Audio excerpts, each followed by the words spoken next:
ఓం యోగాభ్యాస పనులందరికీ ఆహ్వానము. యోగాభ్యాసం చేసేవాళ్ళు దీర్ఘకాలం జీవించాలని, శరీరము మనసు ఇంద్రియాలు శుద్ధంగా పవిత్రంగా చేసుకోవాలని, తద్వారా ఆత్మదర్శనాన్ని పరమాత్మ సాక్షాత్కారాన్ని పొందాలని భావనతోటి తీవ్రంగా ప్రయత్నం చేస్తూ ఉంటారు. దీనినే తపస్సు, స్వాధ్యాయము, ఈశ్వర ప్రణిధానం అని కూడా యోగదర్శనం భాషలో పడి చెప్తారన్నమాట. అయితే పని చేసినాక ఫలితం వస్తుందా, ఫలితం మొదలే వస్తుందా? పనికి ఫలితానికి గల సంబంధం ఏంటిది? ఫలితాన్ని ఎవరైనా ఇవ్వచ్చునా? ఫలానా వాళ్ళకే ఇచ్చే అధికారం ఉన్నదా? అది ఏ విధంగా ఇవ్వాలి? న్యాయం ఎట్లా, అన్యాయం ఎట్లా పరిశీలించాలి? దాని గురించి ఆలోచిస్తే పని చేసిన తర్వాత ఫలితం వస్తుంది. మొట్టమొదటి నియమం. అనుకోకుండా యాక్సిడెంట్ అయిందనుకో, యాక్సిడెంట్ చేసినటువంటి వేగంగా నడిపినటువంటి యొక్క కారు డ్రైవరు తప్పు, కానీ చనిపోయింది ఎవరు? ఎదురుగా వచ్చిన బైక్ మీద ఉన్న మనిషి. అది కర్మ ఫలితం అని అందరూ అంటారు. తప్పు అనమాట. కర్మ ఫలితం కాదు అది, అకాల మరణం అంటారు దాన్ని. మరి కర్మ ఫలితం ఏంటిది? రాంగ్ సైడ్లో వచ్చి ఓవర్ స్పీడ్గా వచ్చి ఎవరైతే గుద్ది ఇతరులను చంపినలో వాడిని పోలీసు వాళ్ళు పట్టుకుపోతారు,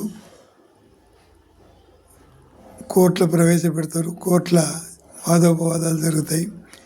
ఎంతవరకు రైట్, ఎంతవరకు సత్యం, ఎవరిది రైట్, ఎవరిది తప్పు, ఎందుకు ఇట్లా జరిగింది. చివరకు సత్యం తేలుతుంది. ఆ తప్పు చేసిన వానికి పనిష్మెంట్ న్యాయాధీశుడు ఇస్తాడు. తొందరపడి కోపం మీద ఉన్నోళ్ళు, చుట్టుపక్కల ఉన్నోళ్ళు బాగా దన్నవచ్చు, కానీ అది ఫలితం కాదు. వాస్తవంగా వచ్చిన ఫలితం ఏంటిది? న్యాయాధీశుడు ఇచ్చిన ఫలితం. ఎందుకంటే దానికి అధికారం ఉన్నది ఇవని. ఆ అధికారం ప్రకారంగా కూడా ఏమి వినకుండా, చర్చలు చేయకుండా, అది ఎట్లా జరిగిందో తెలుసుకోకుండా, సత్యాసత్యాలు లేకుండా ఇవ్వడు అన్నమాట. అందుకనే జడ్జి కూడా ఏం చేస్తాడు? వచ్చిన సాక్ష్యాధారాలను బట్టి, ఇచ్చినటువంటి యొక్క ఎవిడెన్స్ ఆధారంగా ఈ యొక్క న్యాయాధికారి అంగీకరించి దీని ప్రకారంగా, ఈ చట్టం ప్రకారంగా ఇతనికి 5 సంవత్సరాల కఠిన కారాగార శిక్ష, 50 లక్షల రూపాయల ఫైను అని చెప్తాడు. అంటే ఏమిటి? చనిపోయిన మనిషి వాళ్ళ కుటుంబ పోషణకు బతకడానికి పైసలు ఇవ్వాలి. ఇస్తే కానీ కొంత ఉపశమనం. మొత్తం మీద చచ్చిన వాడు రాడు, కానీ కనీసం ఉన్నవాళ్ళు కొడుకులో బిడ్డలు ఉంటే బతకడానికి వీలవుతుంది. లేకపోతే ఇది 10 ఏళ్ళు వానికి యావజ్జీవ కారాగార శిక్ష. గవర్నమెంట్ ఏదో కొంత సాయం చేస్తుంది, ఏదో ఒక విధంగా వాళ్ళకు బతికే ఉపాయం చేస్తుంది అన్నమాట. ఇట్లా ఉంటుంది. కాబట్టి ఫలితం అనేది మన చేతిలో లేదు. దాదాపు చాలా వరకు సమాజం చేతిలో పడ, ఇతరుల చేతుల్లో పడ, మన చేతిలో కొంత ఉన్నది. ఎంత? మన లెఫ్ట్ సైడ్ నుంచే పోవాలి, సిగ్నల్ పడ్డప్పుడే పోవాలి, రెడ్ లైట్ పడ్డప్పుడు ఆగాలి, ఓవర్ స్పీడ్గా పోవద్దు, జాగ్రత్తగా పోవాలి. ఇంత దూరం మన చేతులు ఉన్నది.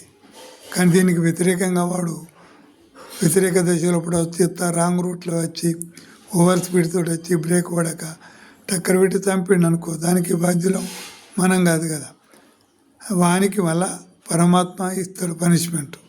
ఎప్పుడు ఇస్తాడు అంటే, ఇప్పుడు న్యాయాధీశుడు ఇచ్చింది సరిపోకపోతే, అక్కడున్న ప్రజలు తన్నింది సరిపోకపోతే, ఇంకా ఏమైనా తక్కువ ఉంటే ఆ మిగిలిందని ఇస్తాడు. అందుకే పరమాత్మకు న్యాయకారి అని పేరు.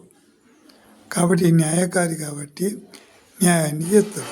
అదే పద్ధతిలో బట్టి న్యాయకారి కాబట్టి జడ్జిని న్యాయాధీశుడు అంటారు, గవర్నమెంట్ను న్యాయాధిపతి అంటారు. గవర్నమెంట్లో కూడా వివిధ శాఖలు ఉంటాయి.